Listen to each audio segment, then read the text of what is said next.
Hello student, welcome back to my YouTube channel Shivam study knowledge. My dear student, इस video में हम class 12 history के जितने भी स्टूडेंट हैं और इस बार 2024 बोर्ड एग्जाम में हिस्ट्री का पेपर देने वाले हैं, तो उनके लिए आज का महामैराथन ये क्लास होने वाला है। क्योंकि आज की इस वीडियो में हम क्या है, पूरी किताब के सभी महत्वपूर्ण प्रश्न को लेकर आए हैं जो आपका हिस्ट्री का है। बार बार ये सभी प्रश्न जो है पूछे जाने वाले हैं, यानी प्रश्न सहित उत्तर को हम बताएंगे। और ये जो प्रश्न जो आज की इस वीडियो में हम आपको बताने वाले हैं, ये हर साल यानी बार बार पूछे जाते हैं। क्योंकि इस बार हमारा है टॉपर बनने की तैयारी के लिए ये सभी प्रश्न इंपॉर्टेंट है। और जिन भी स्टूडेंट का टारगेट है कि 100 में से 95 प्लस स्कोर करें, तो वो उनका हम अचीव करा कर रहेंगे टारगेट। तो आज की इस वीडियो को आप लोग लास्ट तक जरूर देखिएगा, क्योंकि इस वीडियो को बनाने में बहुत ज़्यादा मेहनत लगा है और इसको रिसर्च करने में मेहनत लगा है। तो चलिए शुरू करते हैं। बोर्ड एग्जाम में सबसे फर्स्ट नंबर क्वेश्चन क्या दिया हुआ है, देखिए बहुविकल्पीय का, कि भारत की प्रथम नगरीय सभ्यता कौन सी थी। जो भारत की प्रथम नगरीय सभ्यता है ये कौन सी थी, ये आपका प्रश्न पूछा गया था। विकल्प में आपके 4 विकल्प है, देख सकते हैं। का है आपका हड़प्पा, खा है पूर्व वैदिक, या गा उत्तर वैदिक, या लोह युग। तो यहाँ पर आपका जो राइट आंसर हो जाएगा इसका, यानी सही जो विकल्प हो जाएगा वो हो जाएगा हड़प्पा हो जाएगा। क्योंकि हिस्ट्री का सवाल है तो हिस्ट्री से रिलेटेड इसके जवाब भी होंगे। दूसरा प्रश्न क्या पूछा गया है, गोदीवाड़ा कहाँ स्थित है। 4 विकल्प दिया हुआ है, आप देख सकते हैं। मोहनजोदड़ो है, चनहुदड़ो है, लोथल है और सुरुकोटड़ा। तो जो गोदीवाड़ा स्थित है ये आपको याद रखना है, लोथल में स्थित है। कहाँ पर स्थित है, लोथल। तीसरा प्रश्न देखिए क्या है, लोहे का प्रयोग कब से प्रारंभ हुआ या आरंभ हुआ। तो यहाँ पर आपका जो सही विकल्प हो जाएगा ये हो जाएगा 1000, क्या है 1000 ईसा पूर्व से लोहे का प्रयोग करना क्या है, आरंभ हो चुका है। उसके बाद में देखिए 4 नंबर प्रश्न, इंडिका की लेखक कौन है। का आपका महात्मा गांधी जी, मैगास्थनीज, या डायमेकस, या एंटीगोनस। इंडिका की लेखक यानी पुस्तक भी हो सकती है, तो पुस्तक का नाम ही पूछा जा रहा है। तो यहाँ पर मैगास्थनीज जी हो जाएगा, यानी खा हो जाएगा, जो कि राइट आंसर हो जाएगा चौथे नंबर प्रश्न का सही विकल्प। अगला प्रश्न देखिए क्या है, सारा क्वेश्चन इंपॉर्टेंट है, खासकर आज का मैराथन वीडियो है। तो जो 100 में से क्या है 95 का हमारा टारगेट है वो पूर्ण कराकर हम रहेंगे आप लोगों का। वीडियो को लाइक ज़रूर कर दीजिएगा, क्योंकि आज का वीडियो बनाने में बहुत ज़्यादा मेहनत लगा है। लिटरली 11 दिन हमें लगा है इसको लिखने में और रिसर्च करने में। तो प्लीज़ एक लाइक ज़रूर कीजिएगा, और चैनल पर आप लोग नए हैं तो प्लीज़ चैनल को हमारे सब्सक्राइब कर लीजिए, क्योंकि हम ऐसे ही इंपॉर्टेंट वीडियो आपकी बोर्ड एग्जाम की तैयारी के लिए लाते रहते हैं। तो प्लीज़ वीडियो को लाइक करिएगा, चैनल को सब्सक्राइब करना मत भूलिएगा। पाँचवा देखिए प्रश्न क्या है, क्या है देखिए, अष्टांगिक मार्ग किस धर्म से संबंधित है। तो यहाँ पर अष्टांगिक जो मार्ग है बेसिकली ये आपका बौद्ध धर्म से संबंधित है। 6 नंबर प्रश्न देखिए क्या है, महावीर स्वामी का जन्म हुआ था किस सन में जन्म हुआ था। 540 ईसा पूर्व, या 540 ईस्वी में, 670 ईस्वी में, या 400 ईस्वी में। तो यहाँ पर महावीर स्वामी का जो जन्म हुआ था वो 540 ईसा पूर्व में हुआ था, यानी BC में आप इंग्लिश में कह सकते हैं। 7वां देखिए प्रश्न, किताब उल हिंद के लेखक कौन था। जो किताब है, यानी जैसा कि वहाँ पर आप लोगों ने देखा था इंडिका के बारे में पूछा गया था, तो उसके मैगास्थनीज जी लेखक थे। यही पर यहाँ पर क्या है, किताब जो उल हिंद के लेखक की बात हो रही है। तो यहाँ पर आपका सही विकल्प जो हो जाएगा अल बरूनी हो जाएंगे, किताब उल हिंद के लेखक। 8वां प्रश्न देखिए, नयन नार संत किसके भक्त थे। तो यहाँ पर आपका राइट आंसर हो जाएगा शिव के भक्त थे। जो नयन नार संत जी हैं ये शिव जी के भक्त थे। 9 नंबर प्रश्न देखिए, विजयनगर की स्थापना कब की गई थी। 8 नंबर में जो नयन नार संत है इसके बारे में पूछा गया है। 9 नंबर है, विजयनगर की स्थापना कब की गई। तो यहाँ पर विजयनगर की स्थापना ये रही, सन नहीं पूछा जा रहा है, यानी विजयनगर की स्थापना किस क्या शताब्दी में हुई, यहाँ पर ये बात हो रही है। तो यहाँ पर आपका घा हो जाएगा, याद रखिएगा 14वीं शताब्दी में हुई थी। और विजयनगर साम्राज्य की ये भी आपका बोर्ड एग्जाम में प्रश्न पूछा जा सकता है कि किस सन में हुई थी। तो 1336 में इसकी स्थापना हुई थी। हाँ, उसके बाद में क्या है, बोर्ड एग्जाम में इनका पूछा जा सकता है इनकी स्थापना किन्होंने की थी। तो क्या है, हरिहर और बुक्का, याद रखिएगा हरिहर और बुक्का ने विजयनगर साम्राज्य की स्थापना की थी। अगला प्रश्न देखिए क्या है, सारा क्वेश्चन इंपॉर्टेंट है और जो भी आपके बोर्ड एग्जाम से संबंधित है उसी प्रश्नों को हम इस वीडियो में आपको बताएंगे। उसके बाद में देखिए 10 नंबर प्रश्न क्या पूछा गया है, निम्न में से, यहाँ पर देखिए, निम्न में से किसने ग्राम समुदाय को एक निगम के रूप में क्या है माना। जो ग्राम समुदाय है ये एक निगम के रूप में माना किसने, का आपका हो जाएगा मैटकॉफ ने, जेम्स मिल ने, एलन फिंगस्टन ने, या इन सभी ने, यानी इन तीनों ने। तो यहाँ पर आपका राइट आंसर हो जाएगा घा हो जाएगा, यानी मैटकॉफ ने, जेम्स मिल ने और एल फिंगस्टन ने, इन तीनों ने किसके क्या ग्राम समुदाय को एक निगम के रूप में माना है। तो 10 का घा राइट आंसर हो जाएगा। चलिए देखते हैं अगला प्रश्न क्या आ जाता है। देखिए स्टूडेंट, अब हमारा अगला प्रश्न आ चुका है इतिहास यानी हिस्ट्री का, जो कि अब आ चुका है अति लघु उत्तरीय। प्रश्न उत्तर हम बताएंगे और आपका हिस्ट्री में ये 2 नंबर का एक प्रश्न पूछा जाता है। 10 प्रश्न शायद पूछे जाते हैं और बहुत ही ज़्यादा महत्वपूर्ण हो जाता है। हमारा इस बार यही टारगेट है स्टूडेंट कि आप बोर्ड एग्जाम में एक भी प्रश्नों को मत छोड़िए, सारे प्रश्नों को आप बोर्ड की कॉपी में लिख कर आइए। तो उसके लिए आपको मेहनत करना पड़ेगा। मैं जो भी वीडियो, क्योंकि आप ही के लिए मैं इंपॉर्टेंट क्वेश्चन लेकर आता हूँ और आपके लिए ही सारी चीज़ें प्रोवाइड करता हूँ। तो यहाँ पर देखिए अति लघु उत्तरीय का इतिहास का फर्स्ट क्वेश्चन है, हड़प्पा कालीन प्रमुख केंद्रों का नाम विवरण। केंद्र क्या है, जो क्लास 12 इतिहास है उनका फर्स्ट क्वेश्चन है अति लघु उत्तरीय का, कि हड़प्पा कालीन प्रमुख केंद्रों का एक विवरण प्रस्तुत करें। तो यहाँ पर देखिए विवरण किस तरह से प्रस्तुत करना है। मैं यहाँ पर देखिए हड़प्पा मोहनजोदड़ो और चनहूदड़ो कलिबंगा क्या है, कलिबंगा और कोटदीजी रंगपुर रोपड़ लोथल, यहाँ पर देखिए, और क्या है आलमगीरपुर बनावली एवं धोरावीर क्या है, धोला वीर आदि हड़प्पा कालीन प्रमुख केंद्र थे। यहाँ पर आपका बोर्ड एग्जाम में पूछा गया है 2 नंबर का। यहाँ पर सिंपल सा प्रश्न है। अब देखिए सिंपल सा प्रश्न है तो काफ़ी स्टूडेंट इसको हल्के में ले लेते हैं। भैया हल्के में मत लीजिएगा, क्योंकि कोई भी सब्जेक्ट कमज़ोर नहीं है, कोई भी सब्जेक्ट क्या है किसी से छोटा नहीं है, ना छोटा है ना बड़ा है, सभी बराबर है और सभी का अपने अपने स्थान पर सभी का अपना अपना एक प्रकार से क्या है रूप है। जैसे हिस्ट्री में पुरानी बातों से रिलेटेड है, जियोग्राफी में हमारी पृथ्वी के बारे में, समाज शास्त्र के बारे में समाज से रिलेटेड है, अर्थशास्त्र के बारे में हमारी अर्थव्यवस्था के बारे में। तो सारी चीज़ें जो भी पर्टिकुलर सब्जेक्ट है सभी चीज़ों पर निर्भर है। तो यहाँ पर फर्स्ट क्वेश्चन जो पूछा गया इतिहास का, हड़प्पा कालीन प्रमुख केंद्रों का नाम, तो ये कुछ प्रमुख केंद्रों का नाम है, जैसे हड़प्पा मोहनजोदड़ो चनहूदड़ो कलिबंगा कोटदीजी रंगपुर रोपड़ लोथल आलमगीरपुर बनावली एवं धोलावीरा आदि हड़प्पा कालीन के प्रमुख केंद्र थे। ये 2 नंबर का प्रश्न है, इतना लिख देंगे आपको 2 नंबर दे दिया जाएगा। उसके बाद में देखिए दूसरा प्रश्न क्या पूछा गया है, किस पुरा स्थल को, यहाँ पर देखिए दूसरा प्रश्न क्या पूछा गया है, किस पुरा स्थल को हड़प्पा सभ्यता की सबसे बड़ी बस्ती माना जाता है।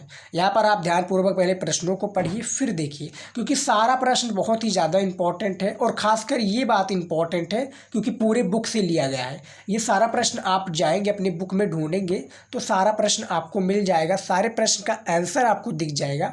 और ये सब जो है हमारे क्या है VVI क्वेश्चन है, उसको छठे महीने क्वेश्चन हम लेकर आए हैं और इम्पॉर्टेंट लेकर आए हैं।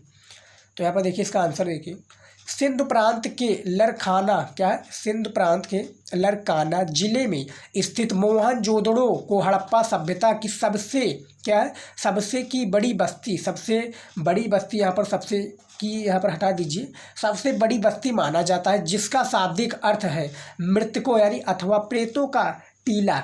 इतिहासकारों ने क्या है, इतिहासकार जो थे मतानुसार यह एक बड़ा व्यापारिक केंद्र, अंतर्राष्ट्रीय नगर और क्या है हड़प्पा सभ्यता के दक्षिणी प्रदेश की राजधानी थी।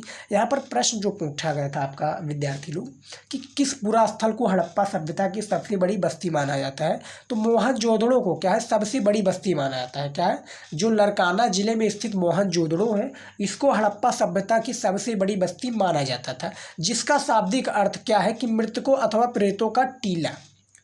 मृतकों यानी जो व्यक्ति मर जाता था उसको वहाँ पर टीला, जैसे हमारे यहाँ पर क्या है शमशान घाट में जला दिया जाता है, लेकिन वहाँ पर क्या है मृतकों का प्रेतों का क्या है टीला बनाया था। तो इतिहासकार के अनुसार एक बड़ा व्यापारिक केंद्र था, अंतर्राष्ट्रीय नगर और हड़प्पा, यहाँ पर देखिए हड़प्पा सभ्यता के दक्षिणी प्रदेश की राजधानी कौन थी, मोहनजोदड़ो थी। ये आपको याद रखना है। दूसरा प्रश्न देख लीजिए। तीसरा प्रश्न देखिए, सारा क्वेश्चन इंपॉर्टेंट है और सारे क्वेश्चन को यदि आप लिखना चाहें तो लिख लीजिए, बहुत ही ज़्यादा इंपॉर्टेंट है, क्योंकि आपका 20 नंबर इसमें बिल्कुल पक्का कर देंगे हम आज के इस वीडियो में। 3 नंबर प्रश्न क्या है, अशोक कौन था? बहुत ही महत्वपूर्ण प्रश्न है इतिहास का ये। अशोक कौन था? अशोक के बारे में आपको जानना होगा। वे नाम वाला नहीं, सम्राट अशोक। देखिए, अशोक महान एक क्या है, अशोक महान चंद्रगुप्त मौर्य का पुत्र और विदुषार का पुत्र था। किसका था? अशोक जो था, अशोक महान चंद्रगुप्त मौर्य का पुत्र और विदुषार का पुत्र था, जो भारत के इतिहास का सर्वाधिक प्रसिद्ध और बड़ा शासक माना जाता था। क्या है? शासक जो है माना जाता है। अपने अभिषेक क्या है, अपने अभिषेक यहाँ पर देखिए 269 ईसा पूर्व में क्या है, 8वें वर्ष 261 ईसा पूर्व उस कलिंग क्या है, उस कलिंग आधुनिक उड़ीसा पर आक्रमण किया था। आधुनिक जो उड़ीसा पर आक्रमण किया और उसे अपने साम्राज्य में मिला लिया। जो भैया जो सम्राट अशोक था वो इस खतरनाक इतना था कि क्या है, वो कोई भी युद्ध हारता नहीं था। और हारता नहीं था, ये जैसे यहाँ पर बात हो रही है कि 269 ईसा अपने अभिषेक से 8 साल पहले ही, यानी अब उनका अभिषेक 8 साल पहले, जैसे अब 2023 चल रहा है, 2023 के तत्पश्चात वो 2031 में क्या है, 2031 में वो उसका अभिषेक होने वाला है। 2023 में वो युद्ध करके क्या है, उड़ीसा को, अशोक ने उड़ीसा पर आक्रमण करके वो अपने साम्राज्य में, यानी अपने साम्राज्य में उसको मिला लिया। ये अशोक था। ये इसके बारे में पूछा जाएगा, इससे इतना ही आपको लिखना है इसके बारे में। उसके बाद में देखिए 2-2 नंबर का प्रश्न है, जितना पूछा जाए उतना ही हमें लिखना है, ज़्यादा बड़ी में नहीं लिखना है। 4 नंबर प्रश्न देखिए, गृहपति से क्या अभिप्राय है? 2 नंबर का प्रश्न है। चौथा नंबर हमारा प्रश्न का आंसर है। 2 नंबर का ये प्रश्न है, इतना आपको लिख लेंगे तो 2 नंबर आपको एग्जामिनर दे देगा। तो देखिए यहाँ पर देखिए, गृहपति घर का मुखिया होता था। गृहपति जो है ये घर का मुखिया होता था। वो घर की महिलाओं, बच्चों, नौकरों और दासों पर नियंत्रण रखता था। वो घर के संबंध भूमि, जानवर या अन्य सभी वस्तुओं का मालिक होता था। कभी कभी इस शब्द का प्रयोग नगरों में रहने वाले संभ्रांत व्यक्तियों और व्यापारियों हेतु भी होता है। यानी संभ्रांत का कहने वाला जो व्यापारी, जो मालिक लोग होते हैं, वो इसका यूज करते हैं। जैसे सेक्रेटरी हो गए, उसके बाद में जैसे कि आप लोग सुने होंगे क्या होंगे, सेक्रेटरी, उसके बाद में वहाँ पर मालिक होता है एक, और एक प्रकार से एक मालिक होता है और एक उसका एक सहायक होता है। तो उसी प्रकार से इसका प्रयोग है। गृहपति से क्या अभिप्राय है, ये प्रश्न है, और इसका आंसर भी आप देख सकते हैं कितना प्यारा दिया हुआ है। यही आंसर आपको देना है बोर्ड एग्जाम में। काफ़ी बार आपने देखा होगा क्या है, विद्या क्वेश्चन बैंक में या क्वेश्चन बैंक में आपने देखा होगा कि बड़े में दिया होता है आंसर। तो बड़े में नहीं, 2 नंबर का प्रश्न है, 25 शब्दों से ऊपर आपका जाना नहीं चाहिए। तो यहाँ पर 25 शब्दों से रिक्वायरमेंट होता है, यानी एग्जामिनर के द्वारा होता है, लेकिन उससे आप थोड़ा ज़्यादा भी लिख देंगे तो कोई गलत बात नहीं है, क्योंकि जितना पूछा जाए उतना ही लिखिए, ज़्यादा बड़ी में मत लिखिए। 5वां प्रश्न देखिए क्या है, धर्मशास्त्र के अनुसार ब्राह्मणों की किन्हीं 2 आदर्श जीविकाओं का उल्लेख कीजिए। 5वां जो हमारा प्रश्न है, धर्मशास्त्र, यहाँ पर देखिए, धर्मशास्त्र के अनुसार जो ब्राह्मणों की किन्हीं 2 आदर्श जीविकाओं का उल्लेख करना है। तो यहाँ पर आंसर देखिए, धर्मशास्त्रों के अनुसार ब्राह्मणों की आदर्श जीविकाएं इस प्रकार थी: अध्ययन, वेदों की शिक्षा, यज्ञ करना एवं करवाना तथा दान लेना एवं दान देना था। ये धर्मशास्त्र के अनुसार जो ब्राह्मण थे, इनकी कोई 2 आदर्श जीविकाएं थी, जो इसके बारे में उल्लेख किया गया है। एक नंबर आपको दोनों क्या है, ब्राह्मणों के बारे में दे दिया जाएगा, एक नंबर। 6 नंबर प्रश्न देखिए हमारा क्या है, मनु स्मृति में वर्णित पैतृक जायदाद के बंटवारे के विषय में बताइए। जायदाद, अब जायदाद का मतलब क्या होता है, यानी बंटवारा किसका, ज़मीन का विवाद या किस भी, जैसे आप लोगों ने सुना होगा कि 4 भाई हैं और उनके बीच में क्या है, बंटवारा हो गया, तो उसको हम जो जायदाद क्या है, जायदाद कहते हैं उसको। तो यहाँ पर इतिहास के बारे में कि मनु स्मृति में वर्णित पैतृक जायदाद के बंटवारे के विषय में बताइए। तो इसका आंसर देखिए किस तरह से है। मनुस्मृति के अनुसार माता पिता की मृत्यु के बाद पैतृक जायदाद को सभी पुत्रों में समान रूप से बंटवारा किया जाता है। जैसे माता पिता की जब भी मृत्यु हो जाती है तो जो भी उसके पुत्र होते हैं, जैसे 1 पुत्र है, 2 पुत्र है, 10 पुत्र हैं, तो जो भी पुत्र होंगे तो समान भाग में माता पिता की जो भी जायदाद होती है वो उसकी उसमें क्या है समान रूप से बांटी जाएगी। तो देखिए समान रूप से बंटवारा किया जाना चाहिए, किंतु ज्येष्ठ पुत्र इसके विशेष भाग का अधिकार था। यानी ज्येष्ठ पुरुष का यानी जो सबसे बड़ा पुत्र होता है उस माता पिता का, उस पर क्या है सबसे ज़्यादा अधिकार होता था। उस ज़मीन को या जो भी सामान होता है, जो भी उनसे रिलेटेड होता है पाने का, सबसे बड़ा वो अधिकारी होता था। स्त्रियां क्या है इस पेटक जायदाद हिस्सेदार की मांग नहीं कर सकती हैं। यानी कहने का तात्पर्य आप लोगों भी अभी भी ये प्रचलन चला आ रहा है कि जैसे एक परिवार में क्या है 2-3 बच्चे, 4 बच्चे, जो भी बच्चे हों, और एक क्या है स्त्री हो, जैसे एक पुत्री हो, तो वहाँ पर पुत्री का कोई अधिकार नहीं होता है उस घर पर। तो उस क्या है उस पुत्रों का अधिकार होता है, पुत्रों के, क्योंकि स्त्री जो बालिका होती है वो अपने घर पर क्या उनकी शादी कर हो जाती है तो वो अपने घर पर चली जाती है। आप लोगों ने भी आपको देखा होगा, अपने आसपास अपने फैमिली में भी देखा होगा कि यही सारा पूरा क्या है क्राइटेरिया अभी भी चली आ रही है। तो ये मनुस्मृति में वर्णित पैतृक जायदाद के बंटवारों के विषय में बताया गया है। इतना आप अपने शब्दों में भी लिखना चाहें तो लिख दीजिएगा, 2 नंबर आपका कहीं नहीं जाएगा। उसके बाद में देखिए 7वां नंबर प्रश्न क्या पूछा गया है, महाभारत की सबसे चुनौतीपूर्ण उपकथा कौन सी है। तो इसका आंसर देखिए, महाभारत की सबसे चुनौतीपूर्ण उपकथा द्रौपदी में पांडवों का विवाह की है। ये बहुपति विवाह का उदाहरण है जो महाभारत की कथा का अंतिम अंग है। यानी कहने का तात्पर्य आप लोगों ने भी देखा होगा कि जब महाभारत हुआ था तो महाभारत में क्या है 5 पांडव थे। कौन 5 पांडव थे आप लोगों ने भी देखा होगा। तो 5 पांडव में क्या है, एक जिसे अर्जुन जो गया था, अर्जुन की पत्नी कौन है, द्रौपदी थी। लेकिन जब वो वहाँ पर द्रौपदी को क्या है घर पर लेकर आए 5 पांडव, तो उनकी माँ ने क्या है उनको दे दिया कि 5 क्या है बराबर में जो भी लाए हो उसको 5 भाई बराबर में बांट लो। तो द्रौपदी क्या है बहुपति विवाह के अंतर्गत आ गई, वो 5 भाई की क्या हो गई पत्नी हो गई।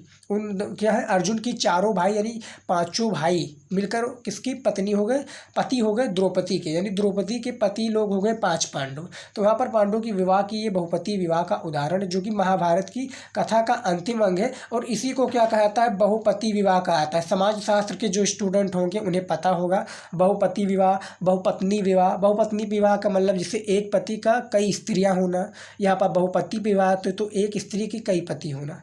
तो महाभारत की सबसे चुनौतीपूर्ण उपकथा यही है, याद रखिएगा। अगला देखिए प्रश्न क्या है हमारा, 8वां प्रश्न है, अष्टाध्यायी का लेखक कौन था।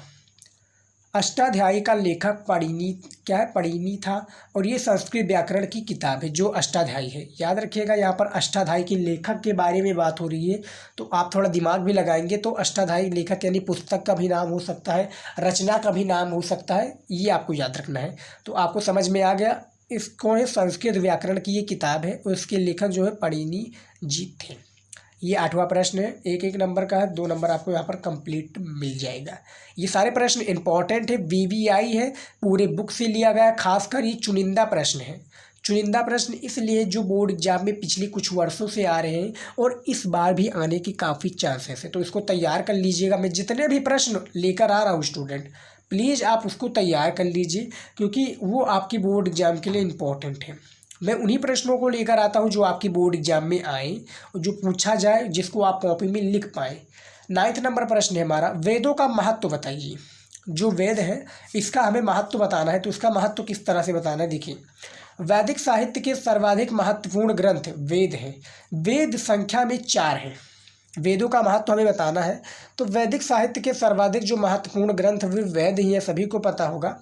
वेद संख्या में 4 है, जैसे ऋग्वेद, यहाँ पर देखिए ऋग्वेद, सामवेद, यहाँ पर सामवेद है, यहाँ पर ये देखिए वेद है, सामवेद, यजुर्वेद और यथार्थ वेद। ये क्या है, ऋग्वेद वैदिक साहित्य में सबसे प्राचीन ग्रंथ है। जो ऋग्वेद है ये वैदिक साहित्य का सबसे प्राचीन ग्रंथ है। वहीं यजुर्वेद, सामवेद और अर्थात वेद उत्तर वैदिक कालीन का, लगभग देखिए 1000 ईसा पूर्व से 600 ईसा पूर्व आर्यों के जीवन का प्रकाश डालती है। ये जो 3 चीज़ें, जैसे ऋग्वेद में यहाँ पर बात हो रही है, जो ऋग्वेद है ये वैदिक साहित्य का सबसे क्या है प्राचीन ग्रंथ है ऋग्वेद। उसके बाद जैसे बचता है 3 वेद, यजुर्वेद, सामवेद एवं अर्थात वेद। तो ये उत्तर जो वैदिक कालीन है, लगभग 1000 ईसा पूर्व से 600 ईसा पूर्व तक, तो ये आर्यों के जो आर्य हैं उनके जीवन पर ये प्रकाश डालते थे वेद। ये आपको याद रखना है। 9वां नंबर प्रश्न का बहुत ही इम्पोर्टेंट प्रश्न है और इसका आंसर भी बहुत ही इम्पोर्टेंट है, आप देख सकते हैं।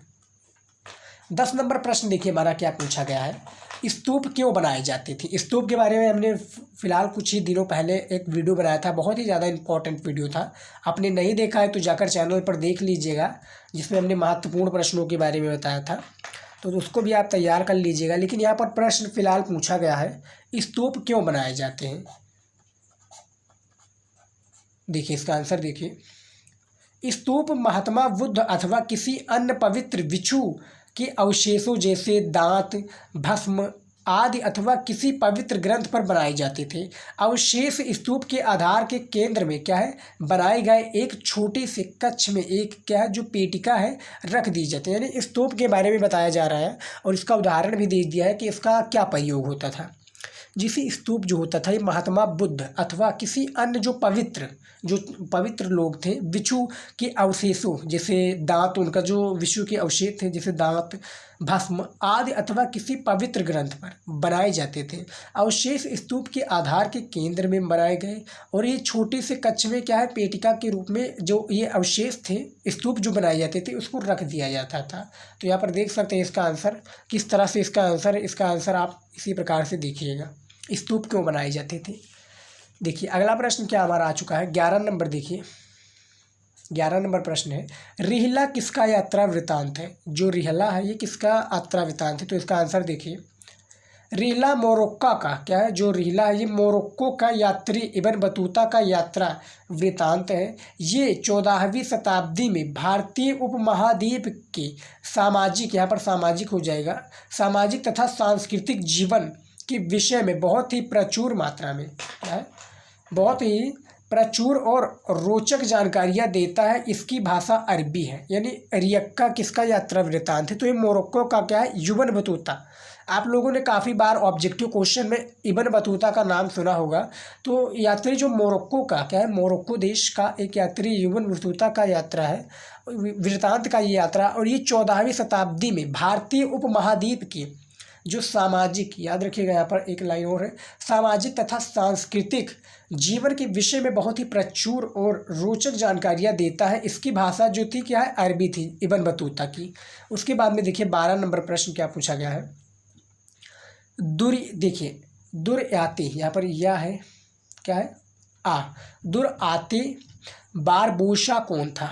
दुर्याते बारबोसा भारत की यात्रा करने वाला एक यूरोपीय, ब्रैकेट में आप देख सकते हैं पुर्तगाली लेखक था। उसने दक्षिण भारत में व्यापार और समाज का एक विस्तृत विवरण लिखा है। ये जो दुर्याते बारबोसा है ये याद रखिएगा।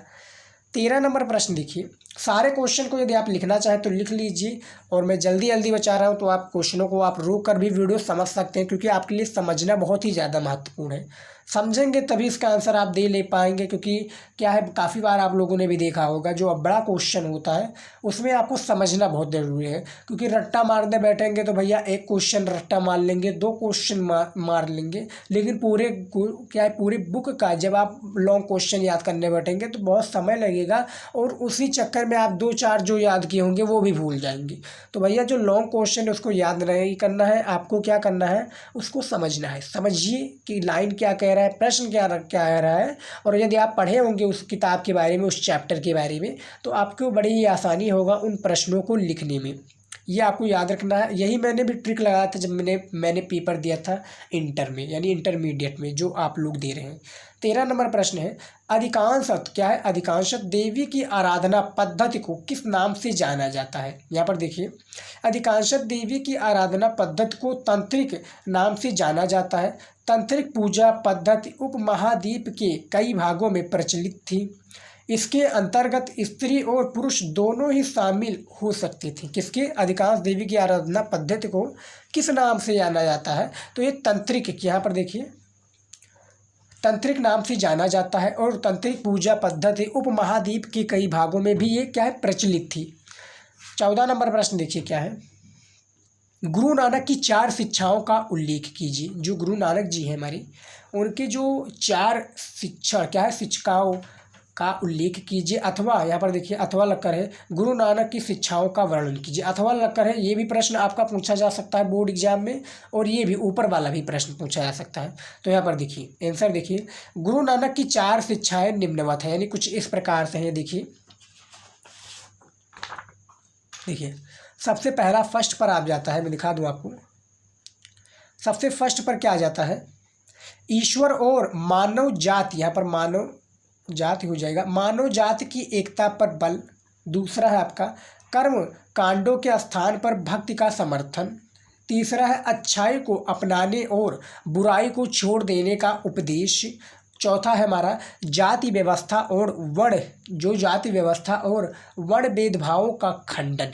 ये गुरु नानक की 4 शिक्षाओं का क्या है, उल्लेख है। बहुत ही ज़्यादा इंपॉर्टेंट है, 2 नंबर का प्रश्न है, आपको कंफर्म हो जाएगा। काफ़ी लोग हर बार कमेंट करते थे कि सर आपने वीडियो नहीं बनाया, क्या है इतिहास का अति लघु उत्तरीय पर वीडियो नहीं बनाया। तो पूरी बुक का ये काफ़ी इंपॉर्टेंट प्रश्न है, तो प्लीज़ आप लोग से रिक्वेस्ट है तैयार कर लीजिए। और अभी तक आप लोग यहाँ तक वीडियो देख रहे हैं और वीडियो को शेयर नहीं किए हैं तो प्लीज़ शेयर कर दीजिए। बहुत ही मेहनत लगा है और हम आप ही के कमेंट का क्या है, हर कमेंट देखते हैं, हर कमेंट को चेकआउट करते हैं। और जो भी स्टूडेंट का ज़रूरत होता है इस वीडियो पर, जो इस भी टॉपिक पर बहुविकल्पी अति लघु और विस्तृत पर, उस पर हम ज़रूर वीडियो बनाते हैं। तो आज का वीडियो आप ही लोगों के लिए है, तो शेयर कीजिए और जिस टॉपिक पर वीडियो आप चाहते हैं कॉमेंट में ज़रूर बताइए। उसके बाद में 15 नंबर प्रश्न देखिए, गजपति के अर्थ को स्पष्ट कीजिए। तो इसका आंसर देखिए, गजपति का शाब्दिक अर्थ है हाथियों का स्वामी। गजपति आप लोगों ने सुना होगा, ये पर्यावरण की पर्यायवाची शब्द में काफ़ी बार इसका यूज होता है। तो जो हिंदी पढ़े होंगे ध्यानपूर्वक, और हिंदी हर सब्जेक्ट में होता है, इस सब्जेक्ट में भी है, तो हिंदी यदि आपने पर्यायवाची को पढ़ा होगा, शब्द विलोम को पढ़ा होगा, तो आपको पता होगा। गजपति का शाब्दिक अर्थ क्या है, हाथियों का स्वामी। 15वीं शताब्दी में उड़ीसा, जो कि अब ओडिशा हो चुकी है, पहला उड़ीसा थे अब ओडिशा हो सका है, कि एक शक्तिशाली शासक वंश का यही नाम था। क्या नाम था, गजपति। ये आपको याद रखना है, यही नाम था। विजयनगर की लोक प्रचलित परंपराओं में दक्कन, विजयनगर जो है लोक परंपराओं में दक्कन के सुल्तानों को अश्वपति या क्या है, घोड़ों का स्वामी तथा, यहाँ पर देखिए घोड़ों है, ये आपको याद रखना है, घोड़ों को स्वामी तथा रायों को नरपति या लोगों की स्वामी की संज्ञा दी गई है। गजपति का अर्थ है एक प्रकार से हाथियों का स्वामी भी होता है, और जो ओडिशा है उसके शक्तिशाली शासक वंश का भी ये नाम था, क्या है, गजपति। ये आपको याद रखना। लेकिन हिस्ट्री के बारे में पूछा गया है तो पुराने हिसाब से ही इसका आंसर दीजिएगा, क्योंकि हिस्ट्री जो है हमारी पुरानी चीज़ें जो इतिहास में हो चुकी हैं उनके बारे में बता रहा है। हिस्ट्री बहुत ही मोस्ट इम्पॉर्टेंट सब्जेक्ट है, बहुत प्यारा सब्जेक्ट है, और ये हिस्ट्री को हमने भी लिया था, बहुत ही प्यारा सब्जेक्ट है, तो इसको आप देख लीजिए। और इसको यदि आप ध्यानपूर्वक पढ़ेंगे, और आपने हमारा वो वीडियो नहीं देखा है जिसमें हमने मैप में भरकर बताया है कि किस तरह से आपको हिस्ट्री की सारी चीज़ें, जो प्रमुख स्थल पूछे जाते हैं, जो दर्शाने के लिए पूछे जाते हैं, इसका आंसर किस तरह से लिखें और किस तरह से मानचित्र में दर्शाएं, तो वो वीडियो हमने बना दिया है। वीडियो आपको चैनल पर मिल जाएगा, नहीं तो आप यूट्यूब पर सर्च करेंगे तब भी आपको वीडियो दिख जाएगा। 16 नंबर प्रश्न देखिए क्या है, विजयनगर के रायों के अंतर्गत अमर नायक, जो विजयनगर के रायों हैं इसके अंतर्गत अमर नायक कौन थे, वे क्या करते थे। तो इसका आंसर देखिए, हीरियानगर विजयनगर के भागनवा, क्या है, हीरियानगर विजयनगर के भागनवा शेषों का, यहाँ पे देखिए भगनाव शेषों में सबसे अधिक महत्वपूर्ण जल संबंधी संरचना है। इसके 2 मुख्य विशेषताएं निम्न प्रकार से हैं। देखिए किस प्रकार से हैं। सबसे पहला है, इस नगर में तुंगभद्र पर बने बांध से पानी लाया जाता था। इस नगर में क्या है, जो तुंगभद्रा है पर बने जो बांध है इसमें क्या है, पानी लाया जाता था। और दूसरा है, इसे धार्मिक केंद्र से शहरी केंद्र को अलग करने वाली घाटी को क्या है, सिंचित करने में प्रयोग किया जाता था। ये आपको याद रखना है, इसे जो धार्मिक केंद्र या शहरी केंद्र है इसको अलग करने वाली घाटी को सिंचित करने का भी प्रयोग किया जाता था। तो ये विजयनगर के अंतर्गत जो अमर नायक कौन थे, क्या करते थे, ये इनके बारे में बताया गया है 16 नंबर प्रश्न में, देख सकते हैं।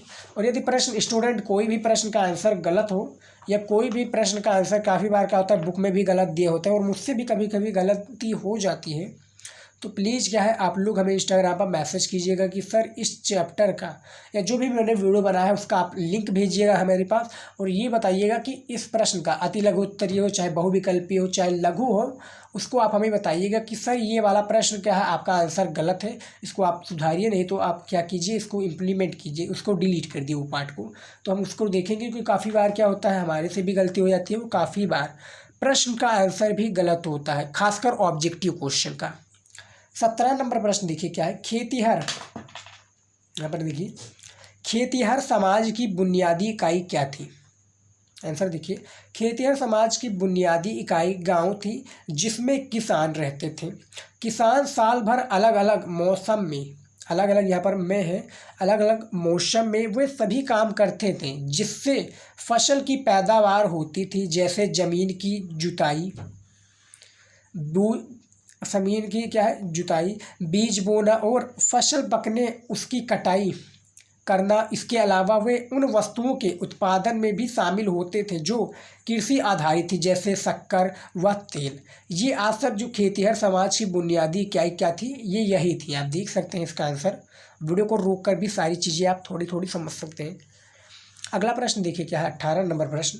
वीडियो को यहाँ तक आप लोग देख रहे हैं तो प्लीज़ लाइक कीजिएगा, और आप अपने लिए भी एक लाइक ज़रूर कीजिए क्योंकि आप तक यहाँ तक देख रहे हो। काफ़ी स्टूडेंट यहाँ तक वीडियो छोड़कर चले गए होंगे, लेकिन भैया जिसके पास पेशेंस नहीं है, पेशेंस कहने का तात्पर्य जिसके पास धैर्य नहीं है जो भी कुछ करने का, अब आप लोग क्या रील देखने में लग जाएंगे। इंस्टाग्राम काफ़ी जो भैया रील देखने में लग जाएंगे स्टूडेंट, तो वो देखेंगे, एक रील देखेंगे, 2 रील देखेंगे, धीरे धीरे उनके क्या है मोटिवेशन बढ़ती जाएगी रील देखने की, क्यूरियोसिटी जगती जाएगी। तो वो दिन में क्या है जब भी समय बैठेंगे 5 मिनट के लिए वो दे देंगे आधा घंटा उस रील पर। तो वो क्या करेंगे, रील पर आधा घंटा दे देंगे, 2 से 250 रील देखते चले जाएंगे। लेकिन ये इम्पॉर्टेंट जो है आपके जीवन के इम्पॉर्टेंट है, और इसी से आपका फ्यूचर डिसाइड होता है कि आप आगे आपने किस प्रकार से स्कोर करना है। वो वीडियो आप लोग नहीं देखते हैं लास्ट तक देखिए। आप लोग देखते नहीं है तब बाद में कमेंट करते हैं कि सर ये आपका प्रश्न नहीं आया था। वही वीडियो आपके सामने में प्रेजेंट करके दे दूं कि भैया देख लीजिए प्रश्न आया है कि नहीं आया, मैंने बताया कि नहीं बताया,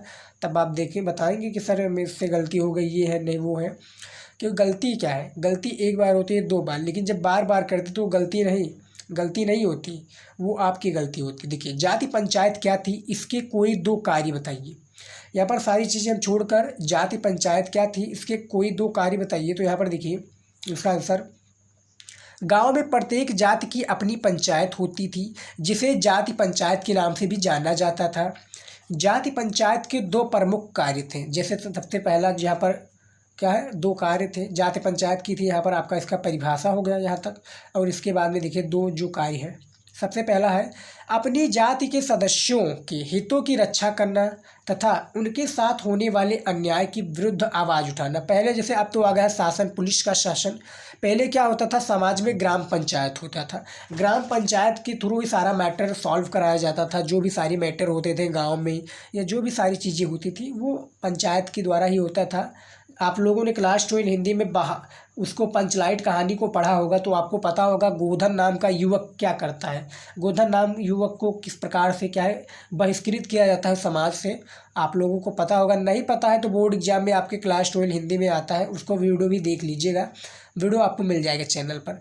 दूसरा है आपका अपनी जाति के सदस्यों के आचरण को नियंत्रित करना। ये क्या है, जाति पंचायत की कोई 2 कार्य हैं जो कि हमने बता दिया है। उसके बाद में देखिए 19 नंबर प्रश्न है। टोटली मैं जितना भी प्रश्न बताऊंगा पूरी बुक से है, और 1-2 प्रश्न तो रहे नहीं, जितना भी प्रश्न आएगा और जितने भी महत्वपूर्ण प्रश्न बनेंगे हिस्ट्री का हम बताएंगे सारे को। 19 नंबर प्रश्न है आपका, जमींदारों के राजस्व मांग को अदा करने में असफल रहने की कोई 2 कारण बताइए। तो 2 कारण देखिए क्या है। सबसे फर्स्ट कारण है आपका, देखिए सबसे फर्स्ट कारण क्या है, प्रारंभिक मांगों को क्या है, प्रारंभिक मांगों का बहुत ऊंचा होना। दूसरा है हमारा, ये ऊंची मांग 1790 के दशक में लागू की गई थी। जो ये ऊंची मांग है 1790 के दशक में ये लागू की गई थी जब कृषि की उपज की कीमतें नीची थी, जिससे क्या है रेत, ब्रैकेट में आप देख सकते हैं रेत क्या है, किसानों के जमींदार को उनकी देय राशियाँ चुकाना मुश्किल था। ये जमींदारों की राजस्व मांग को अदा करने में असफल रहने के कोई 2 कारण थे, जो कि इस तरह से हैं। उसके बाद में देखिए हमारा 20 नंबर प्रश्न क्या पूछा गया है। यहाँ पर देखिए 20 नंबर प्रश्न, संथाल लोग राजमहल की पहाड़ियों में कैसे पहुँचे? यहाँ पर आंसर देखिए, ब्रिटिश अधिकारियों की नीति कृषि भूमि का विस्तार करके कंपनी के राजस्व में वृद्धि करके की थी।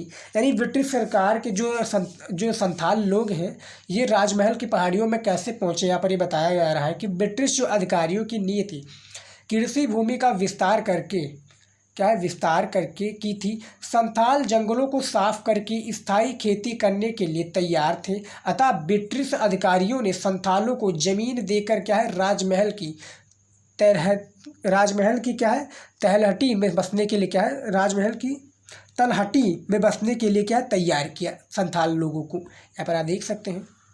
उसके बाद में देखिए 21 नंबर प्रश्न क्या है, 1857 का विद्रोह कब और कहाँ शुरू हुआ, अथवा 1857 के विद्रोह की शुरुआत कब और कहाँ से हुई? बहुत ही ज़्यादा महत्वपूर्ण प्रश्न है और ये अभी अति लघु उत्तरीय ही प्रश्न है, 2-2 नंबर का प्रश्न है और कोई नहीं जानता कि बोर्ड एग्जाम में कहाँ से पूछा जा सकता है क्लास 12 हिस्ट्री में। ये अति लघु उत्तरीय प्रश्न तो सारा इंपॉर्टेंट है, आप लोगों ने भी देखा होगा बहुविकल्पीय प्रश्नों से शुरुआत होती है और मैं हर वीडियो में यही बताता हूँ, चाहे जो भी सब्जेक्ट में पढ़ा रहा हूँ मैं यही बताता हूँ कि first impression is the last impression. यानी फर्स्ट इम्प्रेशन में यदि आप एग्जामिनर को इम्प्रेस कर लेंगे तो समझ लीजिए आपकी बोर्ड एग्जाम में उस सब्जेक्ट में काफ़ी अच्छे अंक आपको प्राप्त दिखेंगे। लेकिन यदि आपने उसी कॉपी के फर्स्ट पेज में गड़बड़ कर दिया तो समझ लीजिए आपने बीच में या लास्ट में चाहे जितना अच्छा लिखा हो उसका राइट आंसर सही लिखा हो, लेकिन एग्जामिनर में डीमोटिवेट वाला सिलसिला चलता रहेगा और वो आपको उस सब्जेक्ट में फेल भी कर सकता है। तो हमारी यही ख्वाहिश रहती है कि आप बहुविकल्पीय प्रश्नों को ज़्यादा से ज़्यादा करें और वेरी शॉर्ट क्वेश्चंस को ज़्यादा से ज़्यादा ध्यान दें। देखिए 1857 का विद्रोह कब और कहाँ शुरू हुआ, तो इसके बारे में देखिए यहाँ पर 1857 का विद्रोह 10 मई को मेरठ छावनी से शुरू हुआ, यानी जो कि उत्तर प्रदेश का मेरठ है इसमें छावनी से शुरू हुआ।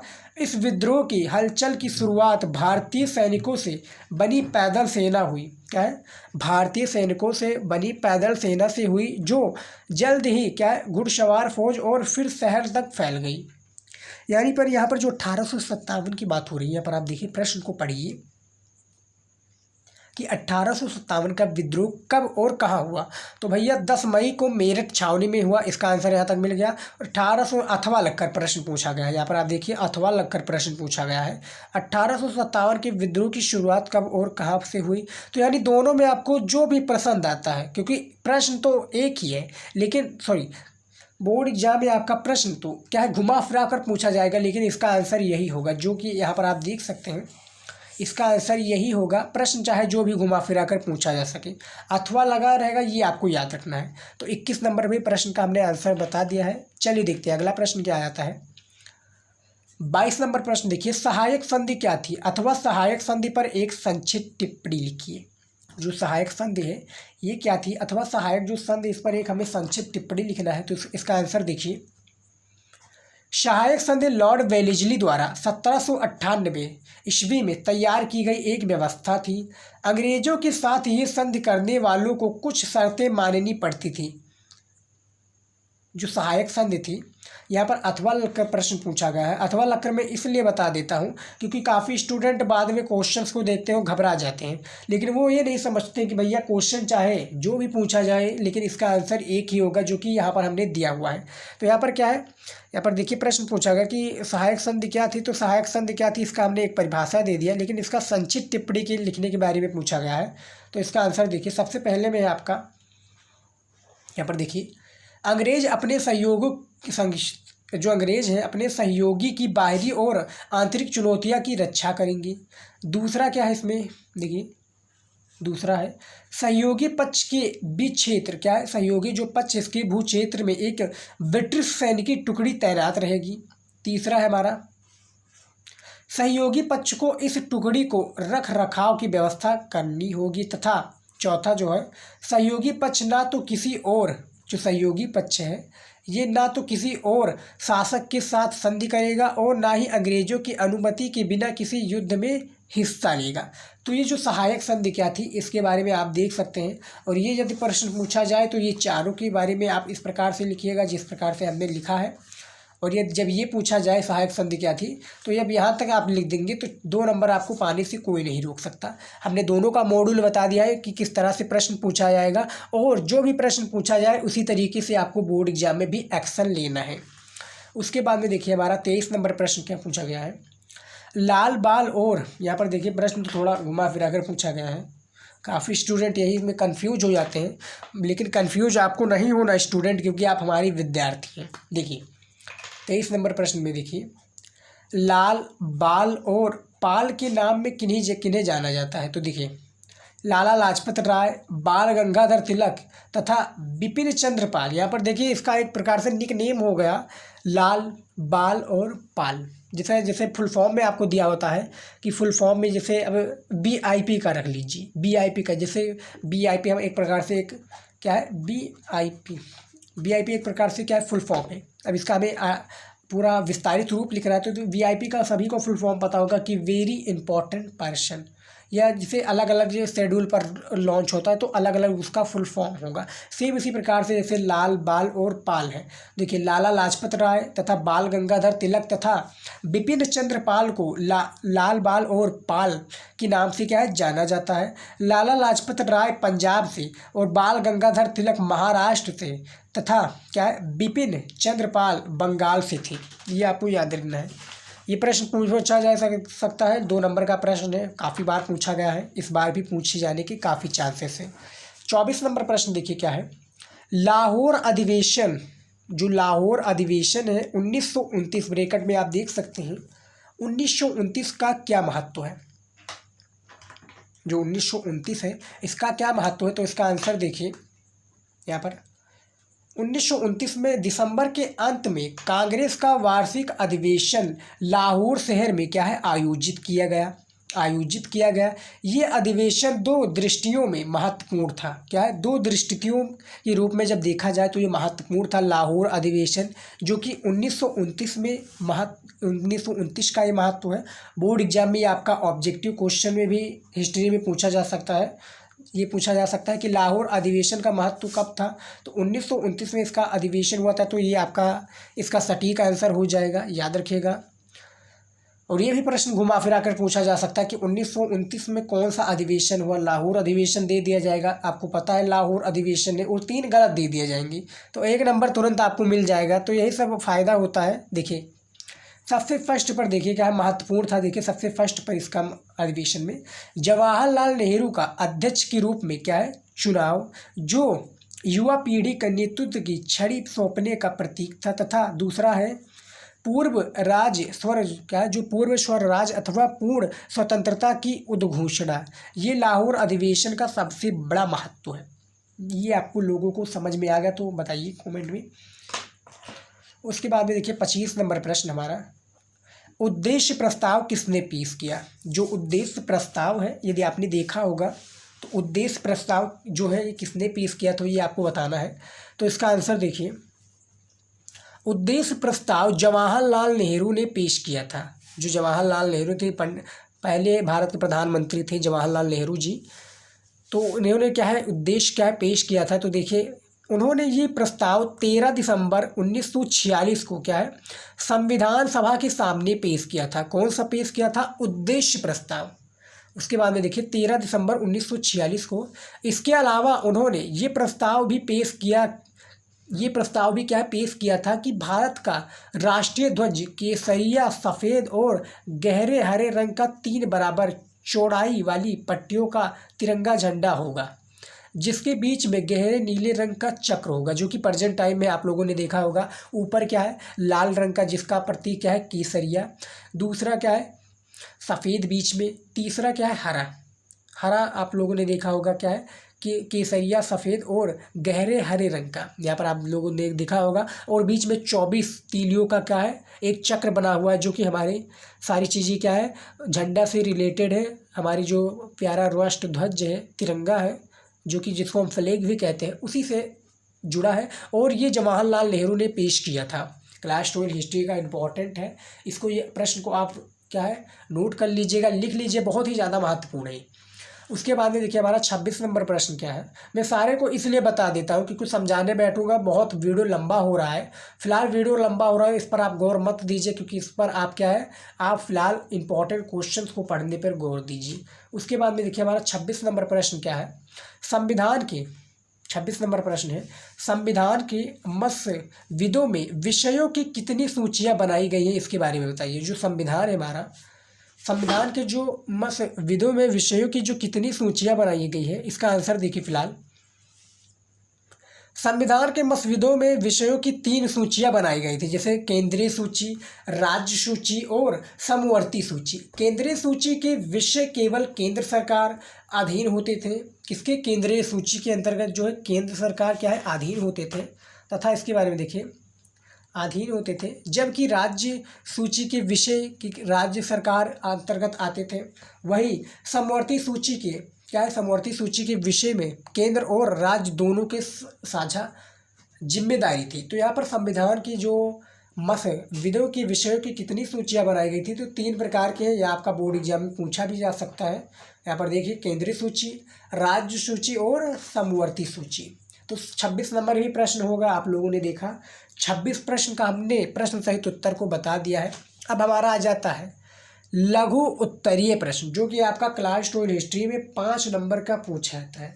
हमने अभी तक 26 महत्वपूर्ण प्रश्न सहित उत्तर को बता दिया, जो कि क्लास 12 हिस्ट्री का पूरे बुक का हर एक चैप्टर से, चाहे एक ही प्रश्न लिए गए हों, हर एक चैप्टर के इम्पॉर्टेंट प्रश्न हैं और चुनिंदा प्रश्नों को हम इस वीडियो में लेकर आए। तो फिलहाल वीडियो बहुत लंबा हो रहा है, लेकिन ये आप ही के लिए इम्पॉर्टेंट है, क्योंकि एक एक वीडियो में एक एक क्वेश्चन लाते तो आप लोग भी बोर हो जाते। इसीलिए हमने इकट्ठा ही सारे क्वेश्चंस को बता दिया है, ताकि आप क्या है, इसको नोट कर लीजिए, इसको आप कॉपी में लिख लीजिए। कॉपी में जब लिख लेंगे तो इसको आप प्रिपेयर कर लीजिए। प्रिपेयर कर लेंगे तो भैया 20 नंबर आपका कहीं पर भी नहीं कट सकता, 20 नंबर आपको दिया जाएगा, 20 नंबर आपको मिलेगा। अब हमारा आ चुका है लघु उत्तरीय। लघु उत्तरीय का भी प्रश्न सहित उत्तर हम आपको बताएंगे। बोर्ड एग्जाम में 5 नंबर का एक प्रश्न पूछा जाता है। चलिए देखते हैं। देखिए हमारा आ चुका है लघु उत्तरीय का। यहाँ पर देखिए लघु उत्तरीय का फर्स्ट नंबर प्रश्न, जो कि प्रश्न फर्स्ट नंबर क्या है दिया हुआ है। फर्स्ट नंबर प्रश्न, अभिलेख से आप क्या समझते हैं, इनका महत्व बताइए। और अथवा करके है, ये देखिए अभिलेख से आप क्या समझते हैं। यहाँ पर अभिलेख से क्या समझते हैं इसका महत्व बताना था, लेकिन यहाँ पर सिर्फ सिंपल सा पूछा गया कि अभिलेख से आप क्या समझते हैं। ये लघु उत्तरीय का बहुत ही ज़्यादा महत्वपूर्ण प्रश्न है, BBI भी कह सकते हैं, वेरी वेरी इंपॉर्टेंट। तो इसका आंसर देखिए, क्योंकि इसका आंसर ही हम आपको बता रहे हैं का ऐसा यूट्यूब पर क्लास 12 हिस्ट्री के आपके इस वीडियो में हमने जैसा बताया, आपको यूट्यूब पर कोई भी नहीं बताएगा कि आपको लघु उत्तरीय का प्रश्न सहित उत्तर भी आपको बताए। तो ये आपको हमारे ही चैनल पर मिलेगा। तो अभी चैनल को सब्सक्राइब कर लीजिए, नहीं किया है सोच में मत रहिए, क्योंकि 2024 बोर्ड एग्जाम में मेरी गारंटी हर बच्चे को 90% मार्क्स दिला कर रहेंगे। उसके लिए क्या है, हमारे बोलने से तो भैया कुछ होगा नहीं।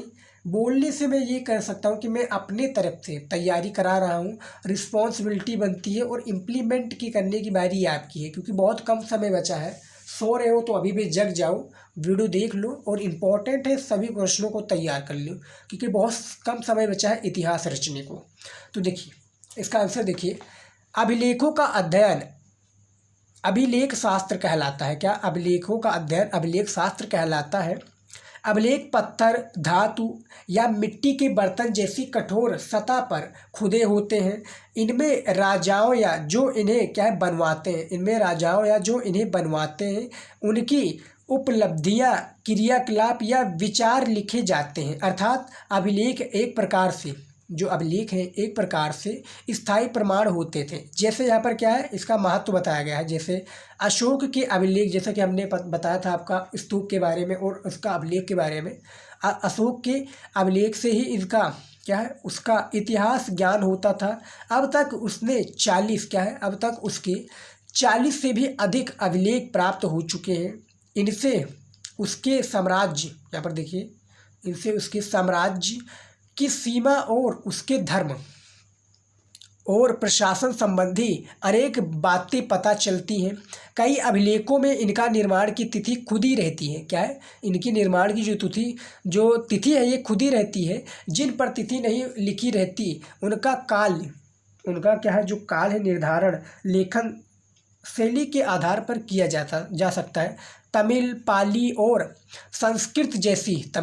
संस्कृत जैसी भाषाओं में, यहाँ पर देखिए भाषाएं हैं, देखिए भाषाओं में भी अभिलेख मिलते हैं। वैसे अभिलेख क्या है, मिलते हैं। वैसे अशोक के अभिलेखों का विभाजन 3 वर्गों में किया जा सकता है। जैसे फर्स्ट में आपका शिलालेख, दूसरा है स्तंभ लेख, तीसरा है गुहा लेख। ये क्या है, जो अभिलेख है ये 3 प्रकार से इनका वर्गों में क्या है विभाजित किया गया है, जो कि आप देख सकते हैं।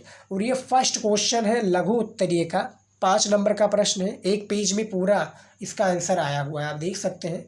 फिलहाल ये बहुत बड़ा प्रश्न था लघु उत्तरीय का प्रश्न, लेकिन हमने इसी में क्या है इसको हटा दिया है। कहने का तात्पर्य इसी में हमने सबमिट कर दिया है, क्योंकि ये 150 शब्दों से क्या है 125 से 150 शब्दों में लिखना पड़ता है। 100 से 125 शब्दों में, 150 शब्दों में जितना पूछा जाए उतना ही कीजिए, ज़्यादा बड़ी में मत दीजिए। यहाँ पर आप देख सकते हैं इसका आंसर हमने दे दिया है। 5 नंबर आप जब आप इस तरह से लिखेंगे तो आपको मिल जाएगा। फिलहाल हमारा एक वीडियो जल्द ही आने वाला है, जिस पर हम बताएंगे कि किस तरह से आपको कॉपियाँ लिखनी है, यानी बोर्ड एग्जाम में वो चाहे हिस्ट्री हो, इतिहास हो, समाजशास्त्र हो, जो भी सब्जेक्ट होंगे सभी का हम एक पर्टिकुलर वीडियो बनाएंगे कॉपी से रिलेटेड, कि कॉपी आपको किस तरह से लिखनी है बोर्ड एग्जाम में, ताकि आपको एक आइडिया लग जाए कि किस तरह से हमें कॉपियाँ लिखनी चाहिए, ताकि एग्जामिनर हमें खुश होकर फुल मार्क्स दे। तो ये फर्स्ट क्वेश्चन था। दूसरा प्रश्न चलिए देख लेते हैं। ये हमारा दूसरा प्रश्न है लघु उत्तरीय का। दूसरा प्रश्न देखिए, यहाँ पर देखिए हम, आपके अनुसार स्त्री पुरुष संघ में क्यों किए जाते हैं? स्त्री पुरुष संघ में क्यों किए जाते थे? यहाँ पर देखिए अथवा लगा है, यहाँ पर इतना ही प्रश्न पूछा गया है, याद रखिएगा। अब अथवा लगकर दूसरा प्रश्न, मतलब दूसरे तरह के प्रश्न पूछे गए हैं। प्रश्न तो एक ही है, लेकिन दूसरे तरीके से प्रश्न पूछा गया, यानी घुमा फिरा कर। जैसे स्त्री पुरुष का संघ में जाने के कारणों पर प्रकाश डालिए। तो देखिए इसका आंसर देखिए, दोनों का प्रश्न क्या है, सेम ही है, लेकिन थोड़ा अलग वे में पूछा गया है, लेकिन इसका आंसर सेम ही होगा। देखिए, संघ बौद्ध मत की धार्मिक व्यवस्था थी। जो संघ है बौद्ध संघ, ये आप लोगों को पता होगा, जो क्या है शिक्षा शास्त्र के स्टूडेंट है उन्हें पता होगा। संघ बौद्ध मत की धार्मिक व्यवस्था थी। महात्मा बुद्ध ने बौद्ध मत का प्रचार संगठित रूप में करने का क्या है उद्देश्य से बौद्ध संघ की स्थापना की थी। इसलिए माना जाता है कि स्त्री पुरुष 2 प्रमुख उद्देश्यों से संघ में जाते थे। सबसे पहला है 2 उद्देश्य से जाते थे। जो स्त्री पुरुष थे ये 2 उद्देश्यों से जाते थे। जैसे क्या है, प्रमुख उद्देश्य से जाते थे। यहाँ पर देखिए, सबसे पहला क्या है, बौद्ध धर्म का प्रचार करना। यहाँ पर देखिए बौद्ध धर्म, वैदिक धर्म, जैसे कि शिक्षा शास्त्र में है। सबसे फर्स्ट चैप्टर हमने शिक्षा शास्त्र का पढ़ा है, उसमें हमने बताया सारी चीज़ें। जो पढ़ा होगा उनके बारे में इतिहास में पता होगा। तो यहाँ पर फिलहाल देखिए, सबसे पहला है बौद्ध धर्म का गहन अध्ययन करना, तथा दूसरा है बौद्ध धर्म का प्रचार करना। संघ में प्रवेश करने वाले बौद्ध भिक्षु और भिक्षुड़ियाँ बौद्ध धर्म ग्रंथों का गहन अध्ययन, गहन, यहाँ पर गहन हो जाएगा, यहाँ पर गलत है इसका, ये देखिए, गहन अध्ययन करते थे। वे वर्षा काल को छोड़कर प्रायः वर्ष भर एक स्थान से दूसरे स्थान पर भ्रमण, यानी एक स्थान से दूसरे स्थान पर भ्रमण जाते थे, आते थे, जाते थे, आते थे। वही स्थान पर भ्रमण करते हुए उपदेश देते थे। उपदेश देते थे। अब यहाँ पर देखिए, वर्षा काल के 4 महीनों में वे एक स्थान में वर्षा काल के 4 महीनों के एक स्थान से निवास करके अध्यापन का कार्य करते थे। तो ये आपके अनुसार, यानी हमारे अनुसार या आपके अनुसार स्त्री पुरुष संघ क्यों जाते थे, इसके बारे में बताया गया है। अथवा लगकर प्रश्न पूछा गया है, ये प्रश्न भी पूछा जा सकता है, ये प्रश्न भी पूछा जा सकता है, लेकिन दोनों में आपको एक ही करना है। तो स्त्री पुरुष का संघ में जाने का कारणों पर प्रकाश डालिए। जो भी आपको प्रकाश डाला है उसके बारे में आपको बताना है। तो यहाँ पर आप देख सकते हैं, हमने 2 प्रश्न को बताया। जो लघु उत्तरीय का प्रश्न है बहुत ही ज़्यादा महत्वपूर्ण प्रश्न है। लघु उत्तरीय का प्रश्न आपके बोर्ड एग्जाम में काफ़ी ज़्यादा ही पूछे जाते हैं। यहाँ पर आप देखिए, फिलहाल हमने लघु उत्तरीय का 2 प्रश्न बताया हुआ है इस वीडियो में, जो कि बहुत ही ज़्यादा महत्वपूर्ण है। हमने जो है आपका विस्तृत उत्तरीय प्रश्न इसलिए नहीं बनाया है, उसका आंसर मैं बताता हूँ तो बहुत ही वीडियो लंबा हो जाता है। फिलहाल आप हमारे स्टूडेंट होंगे तो आपको पता होगा, हमने एक प्रकार से एक सीरीज चलाई थी जिसमें हमने इंपॉर्टेंट टॉपिक्स को बताया था, पूरे बुक का इंपॉर्टेंट टॉपिक्स था। यदि आपने वो वीडियो नहीं देखा हमारा तो प्लीज़ जाकर वो वीडियो आप लोग प्लीज़ चेकआउट कीजिएगा। लेकिन यदि आप वो वीडियो देख लेते हैं तो मेरी गारंटी है आप कि 100 में से 95 क्या है मार्क्स आपको लाने से कोई नहीं रोक सकता, क्योंकि बहुत ही क्या है चुनिंदा प्रश्नों को हमने इसमें बताया है, इंपॉर्टेंट टॉपिक्स इंपॉर्टेंट क्वेश्चन। तो इसमें हमने क्या है सिर्फ लघु उत्तरीय को प्रश्न को 2 प्रश्न बताए एग्जाम्पल के तौर पर, हमने काफ़ी सारे उस वीडियो में बताए, तो यदि आप जाकर देखेंगे तो उसमें आपको मिल जाएगा। तो फिलहाल देख सकते हैं लघु उत्तरीय प्रश्न को बता दिया है। अब हमारे 26 प्रश्न जो कि किसके थे, अति लघु उत्तरीय प्रश्न थे, और काफ़ी इंपॉर्टेंट वीडियो था आज तक का सबसे, जो इस बार बोर्ड एग्जाम में पेपर देने वाले हैं 2024 में, उनके लिए सबसे ज़्यादा इंपॉर्टेंट था आज का वीडियो।